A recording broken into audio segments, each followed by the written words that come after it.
Hi everyone, welcome to Editopia. तो आज का जो हमारा टॉपिक है वो है रेजिस्टेंस। पहले तो रेजिस्टेंस को डिनोट करते हैं किससे? हम डिनोट करते हैं कैपिटल आर से। किससे करते हैं? कैपिटल आर से। अब रेजिस्टेंस होता क्या है? रेजिस्टेंस होता है the property of material to resist the flowing of current. मतलब किसी भी मेटेलिक वायर की वो प्रॉपर्टी जिससे वो करंट या फ्लो को रेजिस्ट करती है उसे कहते हैं रेजिस्टेंस।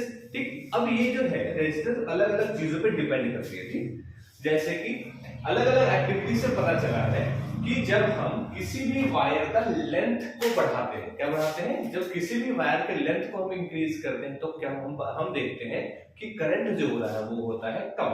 मतलब अगर हम लेंथ को बढ़ा रहे हैं तो करंट क्या हो रहा है? कम हो रहा है। ठीक, करंट कम होने का मतलब है कि उसमें रेजिस्टेंस ज्यादा है।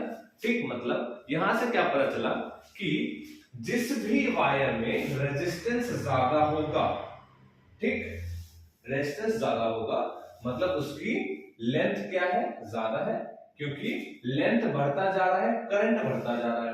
ठीक, और मैंने अभी यही बताया कि जितना ज्यादा रेजिस्टेंस उतना ही कम करंट। जब करंट कम हो रहा है तो ऑब्वियस सी बात है कि रेजिस्टेंस ज्यादा होगा।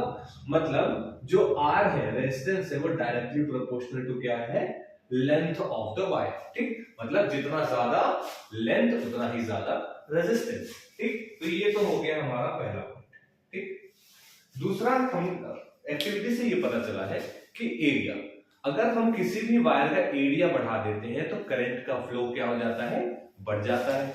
मतलब अगर कोई वायर 0.5 mm का है और वो कोई वायर 2 mm का है तो इसका एरिया ज्यादा होगा, और इसमें देखा गया है कि इन दोनों के कंपैरिजन में इस वाले में करंट ज्यादा फ्लो होता है। मतलब एरिया ज्यादा है तो करंट भी ज्यादा है, और करंट ज्यादा कब होगा? जब वायर की रेजिस्टेंस कम होगी। मतलब यहां से ये पता चला कि जो रेजिस्टेंस है वो इनवर्सली प्रोपोर्शनल टू क्या है?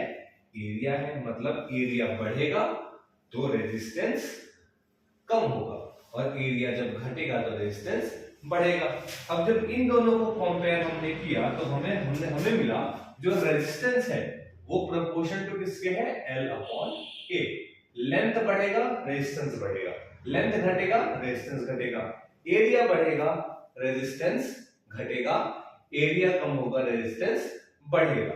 पर जैसे ही हम यहाँ पर प्रोपोर्शन का साइन हटाएंगे तो यहाँ पे एक कांस्टेंट आ जाएगा जिसको कहते हैं रो और L/A। तो ये क्या है? रेजिस्टिविटी। रो क्या है? रेजिस्टिविटी। रेजिस्टिविटी का फॉर्मूला होता है RA/L। ठीक, रेजिस्टिविटी क्या है? रेजिस्टिविटी होता है that property by which any metallic wire or any metal resist the flow of current। ठीक, ये जो रेजिस्टिविटी है वो डिफरेंट मेटल्स के लिए डिफरेंट आती है, क्योंकि डिफरेंट मेटल की प्रॉपर्टी अलग है और रेजिस्ट करने की पावर भी अलग अलग होती है। तो यहां से हमें पता चल गया रेजिस्टिविटी कैसे निकालते हैं। रेजिस्टेंस किस पे डिपेंड करता है? लेंथ पे और एरिया पे डिपेंड करता है। जितना ज्यादा लेंथ उतना ही ज्यादा रेजिस्टेंस, जितना ज्यादा एरिया उतना ही कम रेजिस्टेंस। ठीक है, तो ये तो हो गया हमारा रेजिस्टेंस, और रेजिस्टेंस किस किस पे डिपेंड करता है। ठीक है, थैंक यू।